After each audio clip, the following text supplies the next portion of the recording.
Let's recap a book, Fourth Wing by Rebecca Yarros. Okay, so it starts off, it's conscription day.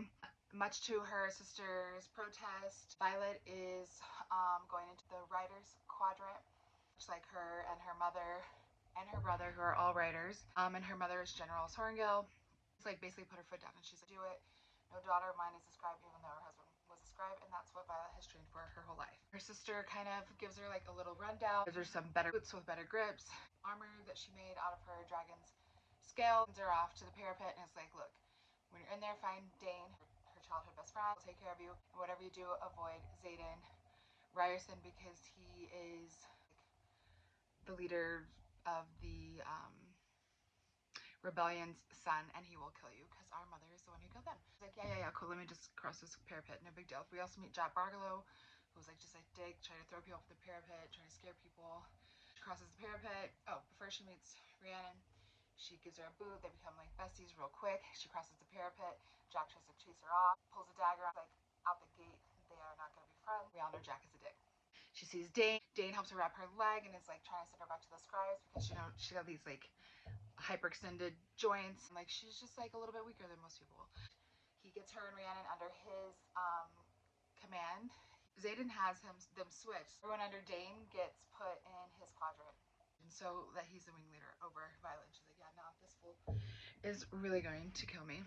Her sister leaves her the Book of Brennan, like, information on how to succeed there. She starts poisoning all of her challengers on the mat so she can get ahead because she's like a little bit weaker physically. But she's smart, she's real smart. By the time she's out gathering like ingredients to like poison someone, she comes across Xaden and the other children with the relics having a meeting, and she's like, what the hell? But they're like just trying to help each other. And she's like, I'll keep your secrets, and he's like, will you? Because we'll see. She doesn't see that they're doing anything wrong. After one of her wins on the mat, Dane is like excited for her and he gets carried away and then he kisses her and she's like, oh yes, everything I waited for. Immediate yuck, because like he's no longer attractive. Every 5 seconds he's trying to get her to quit and go become a scribe, even though she's on her way to becoming a badass dragon rider. They keep training. They train for the gauntlet, which is basically like an obstacle course that emulates what it would take to ride a dragon. It's very hard for Violet because she is like so petite. And if you can't clear it, then you cannot go to meet and possibly bond with the dragon. Xaden keeps giving her like a little bit of advice. Like they're like really drawn to each other. Because it's the way that everyone does it doesn't mean it's the only way. It's the right way, it doesn't mean it's the only way to do it. Like the day comes and she like uses her rope. She like climbs up, stabs her dagger, like makes it to the top. So now she gets to go and meet the dragons and hopefully bond with them. Comes across like Jack Barlow and like 2 other imbeciles talking about the little golden dragon that they've seen, the Feathertail, which nobody knows anything about because Feathertail's never bond. Like, look, let's go kill her. She's weak. Like, let's do this. And Violet is not having it. She's like, I'm gonna go protect this little dragon and tell her to fly off. So she goes. She finds a dragon. She basically confronts them. The dragon won't fly away. She like has to throw a dagger at Jack. Jack's a little bitch runs into the forest. The other 2 guys stay to fight. The dragon won't leave, and then she sees Xaden and Sigil to the side. Xaden like almost intervenes, like she sees him take that step, but at the same time, Taryn lands behind her, incinerates one of the guys, and then he's like, you should end the other enemy at your feet. And she's like, I can't kill like an innocent man. Like, well, that's really dumb, Silver One. And she's like, wait a second, you're talking to me. And she's like, why are you talking to me? And he's like, you don't want me. And he's like, stop telling me what I want. I know who you are. I know what your character is. Let's go. He's like, we have to put on a show. He's like, we're gonna have to work on it. The general is there, Melgren is there to see who's bonded with dragons and who hasn't. And she's like, my dragon is 10 iron. And then they're like, oh wow, that's like the second most powerful dragon in existence currently. And then all of a sudden, like, you hear this like little voice, and it's like, and then she's like, yeah. And she looks at them, she's like, what? And Taryn's like, just say it. And then like all hell breaks loose because no one has ever bonded 2 dragons before, especially no one's ever bonded Feathertail. The Empyrean, the dragons have to have like a whole meeting. Like, is it even going to be allowed? Long story short, it's allowed. So now Violet has 2 dragons. As Taryn is Sigil's bonded mate, like her and Xaden are now kind of stuck together. So Xaden has an invested interest in her surviving, and he gives her some advice, like everyone's going to be after you because until your signet comes to fruition, which is like the power between the unique powers between dragons and riders. It's kind of fair game. Someone could kill you and then Taryn could bond another. He's like, watch your back. Xaden has Imogen start training her. All of the children with the relics hanging around her. People are showing her respect for the first time. She is like asleep at night.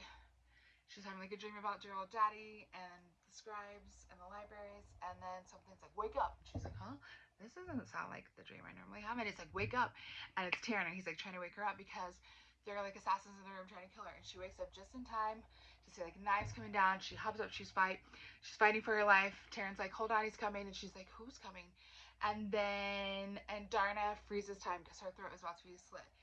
Darna freezes time. She steps out of the way. At the same time, Xaden comes in. He's like, you're all dead. And then his shadow's like, shadow daddy everyone, except for Oren. And he's like, kills him like with a knife. He's like, you know what? Yo, boys, because I don't know, him and his boys were out doing something they probably weren't supposed to be doing. They're all dressed in their riding leathers. They're like, oh, Riddick's like, we're on cleanup duty or whatever. I don't know if he said that.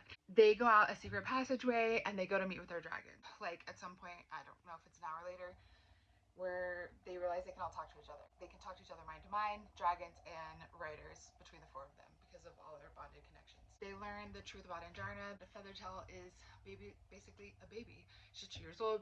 She's in like the toddler stage of dragonhood, and that she can freeze time because she can just impart her magic on you without it being like a signet. You know, like, you have to keep it a secret. Xaden's like, how did anyone even get in your room? Like, you can't just like kill someone in their sleep. And she's like, whatever, this third year Amber Mavis sure did open the door for him. And he's like, he believes her out the gate. He challenges her in front of everyone. Taran executes her, and like, Dane did not believe her. Dane is such a little bitch. He tried to read her mind without her consent, which we all know is a no-no. And then like Taran had to show like the whole image. So that just proves like how nice Daddy Zadie is. Time is passing, yada yada yada. More training. One night, Violet wakes up and she's like she's like full of lust, like desire. Her skin is hot. She's like, what is happening? She opens the door. She's like, hey, Liam. And then she's like, wait, I'm not into Liam. I'm into Xaden. She's like, I'm gonna take a walk. She ends up finding Xaden, chilling outside as well because their dragons are having intimate time. And apparently they forgot to shut them out of all their emotions. And she's feeling so lustful, and Xaden's like, you have to learn to like tune them out. You have to ground. He teaches her to ground. She's like really good at it out the gate because she's like so smart. She's like, well, you know, like, yeah, I'm having these lustful feelings, but also I was like lusting over you way before tonight. So she's just like, let me just kiss him. And he's like, all right, fuck it, let's kiss. So like making out, and then he's like, wait, I can't take advantage of you because I'm a gentleman. These aren't your real true feelings. These are coming from your dragon. So they kind of slow things down. Oh, and while they're making out, like, lightning kind of like flickers in the background. They progress through their training. Now it's to the point where Jack Barlow is going to be allowed to challenge her. She tells Liam, do not tell Xaden because she doesn't want him to intervene. She never wants to be seen as weak. And so they're like fighting on the mat. And this fool is like putting power into her. Like, his eyes are red rimmed. Whatever he is doing to her is causing like her to convulse, her vision to go black, like she's about to pass out. People are trying to help her. They're saying he's using his powers on the mat, and then it's like rippling off of her. Like, people are touching her and getting like shocked by the magic that he is like putting into her. She poisons him with oranges because she knows that he's allergic, and he goes into like anaphylaxis. Xaden is pissed. From then on out, over her training. He's teaching her to fly. He's on the mat with her, teaching her to fight. Soon, like, war games start. Sort of like capture the flag, hide the eggs around, I don't know. Of course, Jack Barlow's out there being a dick. Liam falls, and Darna has to stop time again to save him. Violet is just like pissed off because Jack is always trying to kill her and all of her besties, and so she finally manifests her signet fully and wields lightning. And Taran is like, yes, lightning wielder. Jack is killed because he gets like buried under some rubble. Violet is having some very strong feelings about that. I don't know why she's being such a little bitch about this because like that fool deserved to die, but she is because she's never killed anyone before. Like puking. It's like, you know what? You don't have to use these powers if you don't want to. And Xaden is like, knock that off. Yes, she does. She did the right thing. He was a little bitch. He needed to die. Stop filling her head with this nonsense. You need to get the hell out of here. Goes back to her room. A little while later, there's a knock at the door. Oh, Liam, my bodyguard, is here. And then she's like, wait, he can't be here. He's in the infirmary. Xaden is not around. He had Liam become her bodyguard. Oh, it's Xaden. And Xaden came to check on her. And she's like, we're in her little nightie. And she's like, you didn't come here to tell me, like, not sleep in my dragon armor. And he's like, I came here to check on you. And she was like, well, I'm fine. And he's like, look, you're allowed to have these feelings. And she's like, you know what? I just don't want to feel. I want to feel everything. I don't want to feel nothing. I just want to feel you all up inside me. And he's like, all right, girl, sexy time. But shit is getting crazy. Like, they are on the wall, they are on the desk, shit is getting knocked around, they up against the door, they break an armoire, things just be getting shattered, they lit some curtains on fire, the floors catch on fire, but it was so hot. The only thing they didn't break is the bed. And she's like, stay the night with me. And he was like, I don't think that's a good idea. And she was like, well, we both can make this bad decision together. Today's the night. He's like, don't fall for me. She's like, oh, I'm gonna fall for you. I can easily separate my feelings from sex. Knock on the door. It's Professor Carr. Like, your room is in shambles. You can't even control your lightning at night. We're gonna work on wielding lightning. They go out by themselves, where it's like all rock, no trees. Like, build this lightning. And she's like, I can't. Every time it's been like a heightened emotion. He's like, well, try to like remember like how you felt when your emotions were heightened. You can wield this lightning. And then Taryn's like in her head, he's like, should I get the wing leader? Mic drop. So funny. Like, shut the hell up, Taryn. Like, no. And I think that little thought puts a little thread and it tugs on Xaden, and Xaden's like, where are you? And why are you so far away? And then she's like, how do you know I'm far away? He was like, well, keep practicing. You'll learn to like figure it out too. And then he says, there is nowhere in existence you could go that I wouldn't find you, Violence. Yeah, boo, like, find me. She's finally able to start wielding some lightning. No aim, but she's at least able to wield like on command. Later, they're like trying to clean up mess that they made. They're picking up the books that they knocked off the desk, fables and folklore that her father had left her, which mentions things like Vinin and Wyvern and pulling magic from the earth. A note, because the spine got like broken when the book fell, from her father, that is like very cryptic, like folklore and our fables to remember our history, and it just takes like one generation to like erase history basically. Huh, that's weird. And then Xaden's like, that's cryptic. Are having just like very complicated feelings. They're obviously drawn to one another, very like hot and cold. He's like, don't fall for me, and she's like, I won't, but like she's already fallen for him. Obviously, he's obviously already fallen. It's like party time, celebration of like the treaty. General Sorengel captured and killed all of the rebels. Xaden, of course, doesn't want to be there. Like, he's out chilling on the parapet by himself. She's like, well, this is actually kind of a fucked up party. Like, I don't want to be here either. She goes like and finds him because they have this like connection, and she's like being tugged to wherever he is.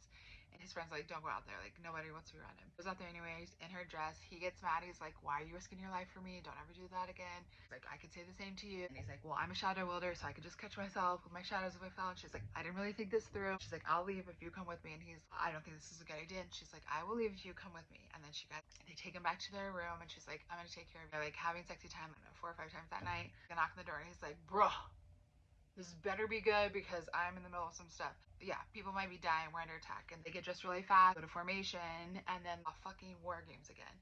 Dane is like getting everyone ready to go, and then Xaden rolls up, and he's I need Liam and Violet, and Dane's like, oh no, you're gonna get her killed out there, and he's like, I would never. So she's like, come on, and then like they start having like a little, she like touches Aiden's arm, and she's like, if you want me to go with you, I'll go with you. And then Dane is like, oh no, he sees that they've been together, and he's like, feels betrayed. There were rumors, but I didn't believe any of it was true. Oh, full, it's true. It's true, she with him. It's kind of pissed, but like Violet goes with him, and Zane's like, you know, thank you for trusting me. So they go off on their mission outpost, and before they get there, they stop for water at a lake, and then like some griffins roll up, and she's like, what the hell, we're under attack. No one else is acting like they're gonna be attacked. Xaden goes up and talks to them and is like, you guys are early. And these traitorous fools, this guy's been keeping secrets from me, he's been lying. He's like, you just have to like trust me, blah blah blah blah blah. It all comes to light that they have been smuggling weapons. Vinin are real, Wyvern are real, and they can only be killed with these weapons that they are helping smuggle out. The leadership at Basgiath is just keeping this shit to themselves, and they are not preparing these people for what it's like. So they make their way to the outpost. The outpost has been completely abandoned. There's a letter from Dane's dad, Atos. A letter from him, and it's like, leave here and go to this next post, or you can stay and fight for like this like village that is about to be ransacked by these wyvern with the venom. And it's a way to test our loyalty without like being so blatantly obvious about it.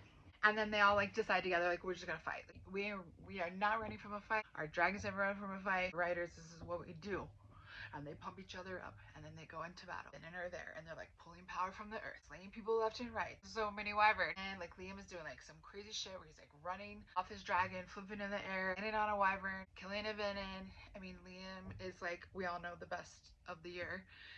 This shit is crazy. And there's so many wyvern and like no one is dying. And you have to like kill a Venin with like the special dagger. And then a wyvern is coming after Violet and Terran. Day and Liam go to intervene. Liam falls off his dragon. His dragon is like locked in a battle with the wyvern in a tailspin, just fighting to the death, and they crash into the mountain. That is a death sentence for Liam. Liam is on the Terran with Violet. She's been holding on to him, and now Liam is like on a time clock to death. And she's like, oh my god, they're trying to get him today. She can't really carry him. She's calling Xaden. Xaden's trying to get there. He's fighting his own battle over here. She's like, Liam, why would you do that? Like, I mean, just an hour ago, she was like, were we even friends? She feels betrayed by the whole group. He's like, of course we were friends. I did it because we're friends. He's like, dying, and he's like, it's been my honor. It's been my honor. It's been my honor. It's been my honor. Xaden rolls up. He's like, I got you, brother. Takes him over to Day and die like next to his beloved dragon. Xaden is like, what the fuck? So they keep fighting. Some point,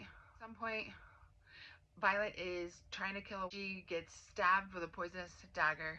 Tripping out after Liam has died. She starts wielding lightning left and right, putting together all these little things that Liam said, like you gotta kill the Venin because the wyvern are created by them. So once they kill him, then wyverns start falling. She has a plan. She's like, I gotta kill this Venin. The wyvern are gonna stop falling. I'm gonna save my friends. And that's what she does. She's exhausted. She's getting close to burnout. She succeeds. She basically passes out, pulls off her dragon, and Donner catches her. She's like been poisoned, a 12-hour flight away from Baskai. And it's like, we're gonna take her somewhere closer. And they're like, do you know what you're doing? And he's like, yes, I fucking do. Wakes up days later, and Xaden's bed, and Arisha, I think that's what it's called. And she's been out. She wakes up and she's like remembering everything. I betrayed her. Like, I will make it up to you. I'll spend my life making it so that you can trust me again because I know that you love me. And she does, but she will not put her like heart in that position again. All of a sudden, there's like a on the door, and then Brennan walks in. Her brother is there. He is alive. He is like, welcome to the revolution. And Mender, who fixed her, she is like in complete shock. And that shit is crazy. That is my recap of Fourth Wing. As for myself, because these are the important things to me that I wanted to remember, like sweet, touching moments. I probably got some things out of order. I definitely mispronounced some things. Probably missed some important things, and I added some things that probably aren't important to everyone, but the things that were important to me, I probably got